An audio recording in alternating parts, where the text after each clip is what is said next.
This is how I test a pro athlete in my gym super fast. Let's take a look. Warm up is a separate subject, but all I have to do with a guy to warm him up before the first step is warm up backwards. In here, I use a sled, but you could even run backwards. Then I can test horizontal force on the air runner, vertical force on the just jump, and I can correct patellar and Achilles imbalances between sides or from patellar to Achilles. You have 4 potential weaknesses there. We can correct those all with how I do bounding.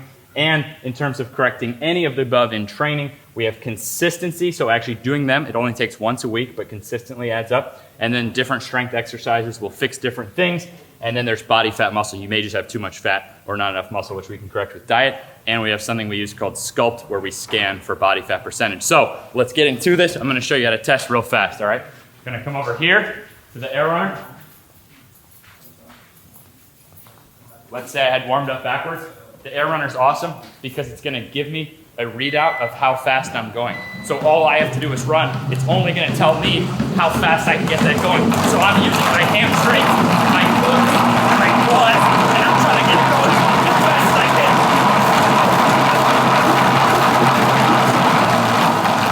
So I got that to a speed of 27 kilometers an hour. It's not how fast I'm running, it's just how fast the belt is moving. So it's showing me my horizontal speed. 27.5 is my personal record. I can compare this with so many athletes of different sports and let you know how good you are at it. I can come over here. That's horizontal testing. So quickly I could know if an athlete needs more hamstrings, what they need. Get better at Nordics, you run faster, for example. So I can see horizontal. All you're doing there is trying to go horizontal. Now the next test is vertical. Now check this out. Most people do all kinds of technique. No technique on mine. Just how much vertical force can you apply? The simplest way to start is to stand here, like I'm talking right in front, like put your toes against the mat, okay? How much force can you put just from that position? Same thing. I can get a readout. A good baseline is to get an athlete over 30. Now, if you really want to see that vertical force, start here. Okay, even that last jump, I'm hitting a 30. So you can start to get an athlete better at putting vertical force, but it's that easy to test. Depending on the athlete, you can see how you want to do it. Maybe if it's a football player, I probably just want to see. Okay, that was over 30. But then for a basketball player, I'm probably more interested in how high can he get on the first and the second combined. So just 2 jumps. Now, last test. You'll see here, and Forrest, you can walk with me. You look on the ground, there's white strips of tape. I put these 3 meters apart. Watch your step, Forrest.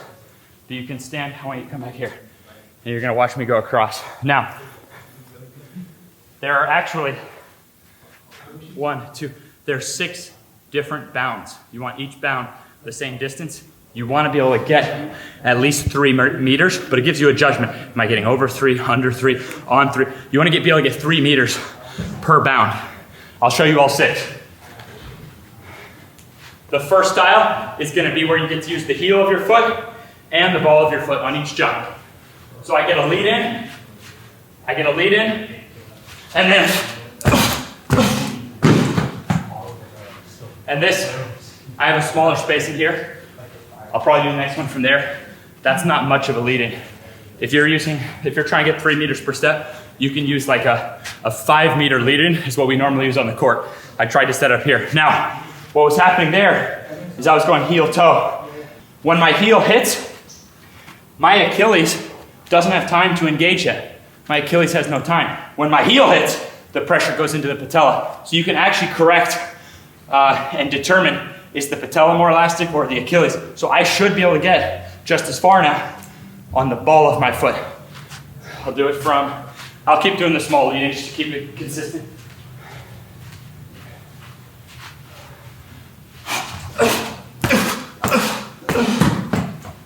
So in that case, I was having to do the same drill without my heel hitting. So you might think there, oh, there's 2 ways of bounding, right? No. You still have 1 leg at a time. So now you have 1 leg at a time, heel ball, and the other leg, and then you have 1 leg at a time, ball of the foot. So you don't even want to worry about the one leg at a time shit until you're good at the alternating leg. But we'll take a look, do a set of them. So if I want to test right knee, I can go heel of the foot, heel ball on one leg. Again, you need a little bit more of a lead in, but still got 3 meters right there, burr. And then you could imagine I could check that to the left side. Can I get just as far? And then the final one, to save time, I'll show you on the left. So now I'm gonna try to stay on the ball of the foot on the left.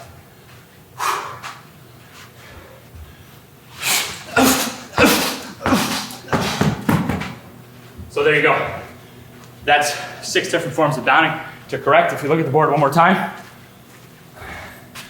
Big mistake is thinking that all of a sudden by doing this stuff every day, that's the way to correct it. No more than once a week. You only have to do it once a week. But the athletes who stay slow are the ones scared. They're so scared about their number. Just run. You should be so fast, it doesn't matter. You just get on and you run fast, fast, fast. Some days you'll break your record. You would be the fastest man in the history of civilization if you even went up 0.1 every week for a year. And no one celebrates that. You should celebrate if you get consistently higher. You should celebrate every day that you can open up to top speed without pain in your body. You should be celebrating, you should be grateful. There's millions of people who wish they could do that without pain. Same with the jumping. Now this one, there's less adaptation going on. Okay, this major adaptation is happening by forcing yourself to open up to top speed. I've corrected slow guys by saying, you wanna fix your speed, go on the air runner once a week for a year and just run as fast as you fucking can. That's it for a year, and they got fast. Plus it helps them find, oh wow, I get a little stronger in my hamstring, I see my time go. It gives you real biofeedback. You should never ever be going, let me do this 12-week block and then retest. No, what the fuck are you doing every week? You should be testing every week. What are you trying to do? Okay, as an elite athlete, you don't have time to go 12 weeks and then test. No, you should be able to produce every single time. So doing that once a week, year round, will correct your speed by itself. This is definitely much more of a test, but it helps me establish where an athlete needs to get better. And by doing the bounding, this will automatically get better. By doing bounding plus Patrick step up, split squat, you're now gonna correct your jumping just through that. You see this? There was no technique. It's just how elastic you are.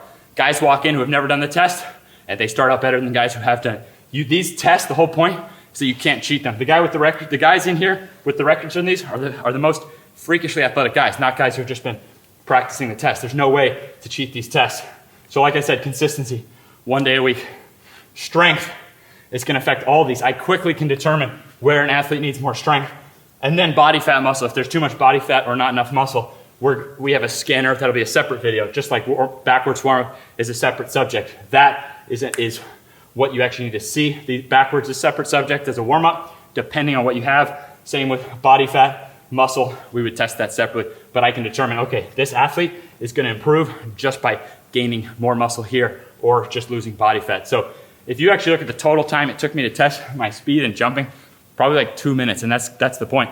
It should be simple to test your athletes, it should be safe to test your athletes, and the safety of testing them is how good they are in their weight room exercises in the ATG system, plus how well you warm them up backwards. You don't have to rush into the air runner. You can gradually warm up into the air runner.